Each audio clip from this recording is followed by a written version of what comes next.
Em jogo sonolento, o Inter fica no 0-0 com o Figueirense, vê os líderes avançarem no Campeonato Brasileiro.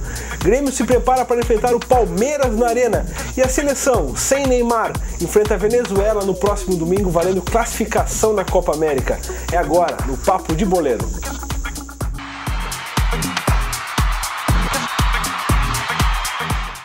E o Inter segue com a sua campanha irregular no Campeonato Brasileiro. Na noite de ontem, no estádio Orlando Scarpelli, em Florianópolis, mais um tropeço. Diante do mediano, né? Figueirense, time do Diego Aguirre ficou no 0-0. Salve Alisson, Helena. Tá bem o guri, né? Fechou o gol. Coisa. Aliás, o Rio Grande do Sul tem uma sina para criar goleiro, né? Que loucura, cria, exporta, manda. Nossa senhora, que bom, que bom. Estamos precisando de bons jogadores e revelados em casa, melhor ainda, né? Se o Alisson foi uma referência nessa partida, aí mesmo a gente não pode falar de boa notícia do resultado, né? O resultado foi, o Inter patinou não era jogo para empatar, são pontos assim que podem fazer uma falta danada, porque assim o Inter não joga fim de semana. Sim. Os adversários vão jogar e aí essa colocação do momento ainda tem todos os jogos para ocorrer, né? Até em consideração que, por exemplo, o líder São Paulo enfrenta o Avaí no Morumbi. A tendência é que o São Paulo consiga os 3 pontos jogando em casa e aí já vai estar abrindo 9 pontos com relação ao Inter. Isso aí, a gente fala nas rodadas final, é muito ponto para buscar. Porque assim, o Inter tá muito bem na Libertadores, mas pode dar uma zebra na semifinal. Claro, e aí? Aí perdeu-se um ano. Exatamente. Porque aí tu vai correr atrás de 3 pontos. 15 pontos atrás. Aí já fica complicada a corrida, né, Diogo? Verdade. É um resultado bem preocupante. Os outros jogos do Brasileirão, tu tem aí? Tenho aqui. A rodada, então, lembrando que essa rodada, a 8ª rodada, começou ontem e vai até na próxima quarta-feira, em função dos jogos da Copa América. Então, ontem Figueirense 0, Inter 0, a rodada será completada no final de semana. Vamos lá. O sábado, às 16h30, o Santos enfrenta o Corinthians, clássico paulista. Também no sábado, mesmo horário, o Flamengo recebe o Atlético Mineiro. Mesmo horário para Sport e Vasco. E às 21 horas do sábado, o Grêmio enfrenta o Palmeiras. Já vamos falar desse jogo aqui. No domingo, então, às 11 da manhã, que é um horário bonito, o Cruzeiro recebe a Chapecoense no Mineirão. Não é melhor que o das 10 da noite, Diogo. Às 16 horas, o São Paulo enfrenta o Avaí, mesmo horário para o Atlético Paranaense e Curitiba. Ainda no domingo, 16 horas, Joinville enfrenta o Goiás. E na quarta-feira, 19h30, Fluminense recebe a Ponte Preta. Esses são os jogos da 8ª rodada, aí, uma rodada quase uma semana de duração. Calendário para ser seguido. Calendário é para ser seguido. O Inter com empate ficou na 11ª colocação com 10 pontos. Lembrando que tem todos esses jogos para acontecer aí. O time pode ficar muito próximo da zona de rebaixamento, né? Lembrando que o Inter volta a campo somente no outro domingo contra o Santos. Aí jogo no Beira-Rio. Fala um pouquinho do Grêmio. O Grêmio esse ainda vai jogar a 8ª rodada. Agora jogo amanhã, sábado, 21 horas. Jogo pro torcedor lotar a arena. Contra o Palmeiras. O Grêmio perdeu um jogador para quem, Diogo? Para quem? Tu quer falar agora disso? Essa notícia drástica? Drástica, tudo Carlos Munhoz, que nós mesmos chegamos a anunciar aqui como fechado com o Grêmio, jogador chileno de 26 anos, acabou de acertar com o poderoso Santiago Wanderers, time da capital chilena. Um time que ficou em penúltimo no primeiro turno do Campeonato Chileno e é onde o jogador acabou sendo revelado. Até o presidente Bolzan falou em entrevista ali a uns veículos de comunicação da capital que ficou surpreso, porque ele estava palavreado. Não ri, Helena. Estava palavreado com o Grêmio. O que fazer quando tu perde o jogador pro Santiago Wanderers?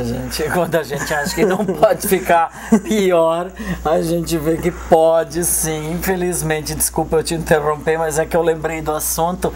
Dê continuidade aí falando sobre o jogo. Lembrando, então vamos fazer esse parênteses aí. O Grêmio estava acertado com o jogador. Inclusive tinha mandar um representante para os Emirados Árabes para fechar o vínculo do atleta junto ao Al Ahly, time com o qual ele tinha vínculo. E aí hoje à tarde o Santiago Wanderers, é um nome difícil que a gente não tem muito costume de conhecer esse tipo de time, mas acabou anunciando o reforço. O jogador já até apareceu com a camiseta. O anúncio foi feito através do Twitter oficial do clube. Então Carlos Munhoz não vem mais, o Grêmio volta ao mercado aí para catar mais um atacante, que é o que tem feito falta hoje no grupo do Roger. Voltando para o campo, então, O Grêmio tem essa parada duríssima contra o Palmeiras, estreando técnico novo, Marcelo Oliveira, e é um jogo aí que promete fortes emoções torcida gremista aí no reencontro, né? Com o Dudu, com o Zé Roberto. Sim, as feras, tudo que estiveram aqui. Jogão, belo jogo. E o Grêmio não vai poder contar com tem dois problemas. O Roger não conta com o Pedro Júnior, lesionado, e o Juliano, que a gente havia falado no início da semana, que também um problema aí, passará pelo menos mais uma semana de recuperação. O Grêmio desfalcado, Helena, pode fazer frente ao Palmeiras, ou acho que de repente jogando em casa na arena pode a diferença tá aí? É que o Palmeiras também está num momento bastante instável, né? E essa questão de treinador novo não dá uma motivada a mais? Dá uma motivada, mas ultimamente a gente está vendo que o que mais cai é treinador, e em alguns casos não tem resolvido, né, Diogo? Uma situação bem preocupante. Acho que o problema brasileiro não são treinadores, eu acho que é bem mais profundo esse enfraquecimento do futebol brasileiro. É assim, o Grêmio jogando em casa sempre é forte, né? É eu acho que consegue até dar uma continuidade, seria legal, né? Dava mais uma subida aí na tabela e dava mais um pouquinho de tranquilidade pro Rocha trabalhar, né? Tem uma informação do Lajedense, a gente faz jogo treino esse sábado. Jogo treino sábado amanhã no campo da Univates contra o Juventude de Caxias. Quem for lá vai poder conferir jogadores novos como o Balbinotti na zaga. O corpo, a espinha dorsal do clube se manteve. Luiz Miller continua como goleiro, Igor Bosel na lateral direita, Laércio na zaga, Márcio Goiano, Paulo Josué, Marabá, Matheus Santana, Paulo Josué. Aí as novidades são Balbinotti, Cleiton e Ícaro e Lenilson. Então essas são as novidades, uma boa oportunidade para conferir o trabalho do Lajadense, que, lembrando, estreia dia 12 de julho em São Paulo contra o São Caetano na Série D do Brasileirão. Então uma boa oportunidade para o torcedor ir ao estádio da Univates, a entrada é franca, pode conferir o elenco novo do Lajadense contra o Juventude, aí, que também está em fase de preparação, só que o Juventude para a Série C.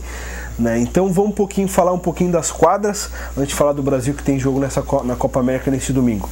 A LAF enfrenta o Copagril, Helena, lá fechando as duas últimas partidas aí da LAF na Liga Nacional, fora de casa.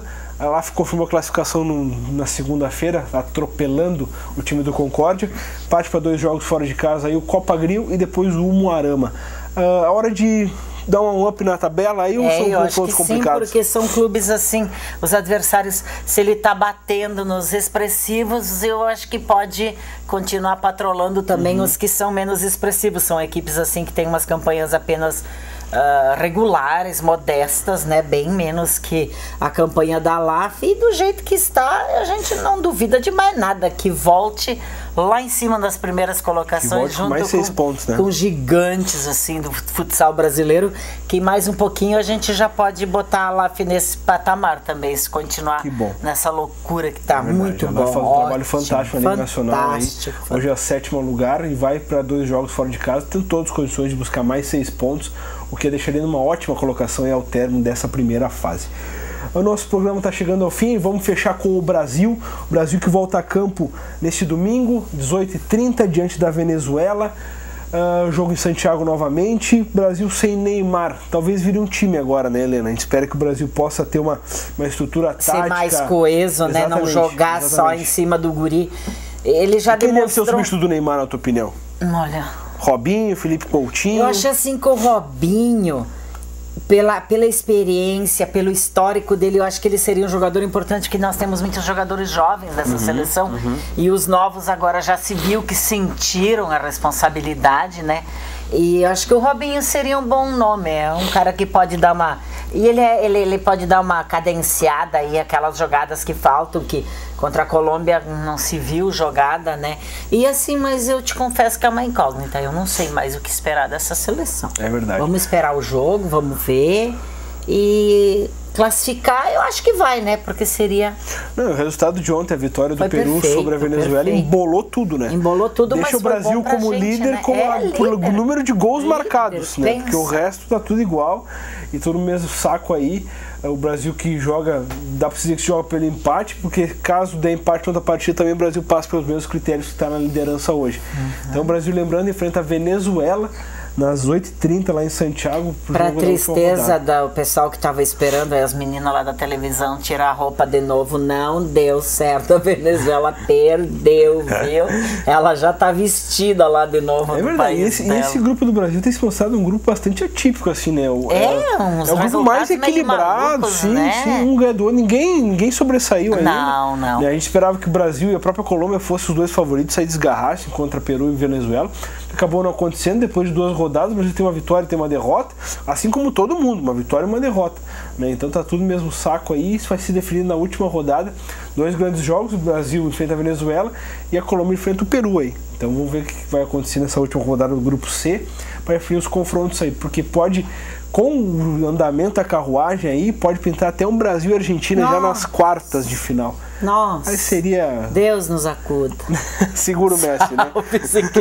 Bem que o Messi também tá na devagar, seleção também, né? ainda devagar, tem né? que provar. Uma coisa é tu jogar só cercado de fera, e outra coisa é tu jogar olhando pro lado assim, não é tão bom, não tem tanto entrosamento. É verdade. Né, é verdade. Diogo? Vamos passar então falando de Copa América. O Brasil joga no domingo, mas hoje já começa o fechamento do grupo A, tendo os 2 jogos. Já está com bola rolando, o México enfrentando o Equador, e às 20h30 daqui a pouco o Chile recebe a Bolívia, né? E então, tipo, os jogos são assim: amanhã a gente tem a Argentina, o grupo da Argentina e do Uruguai. Para definição, final de semana define os classificados da Copa América. Lembrando que além dos 2 primeiros, os 2 melhores terceiros também avançam para a fase seguinte da competição. Papo de Boleiro fica por aqui. A gente volta na segunda-feira com mais informações do Campeonato Brasileiro, falando um pouquinho do Brasil, dessa caminhada da LAF fora do estado. Um abraço, até amanhã. Até lá.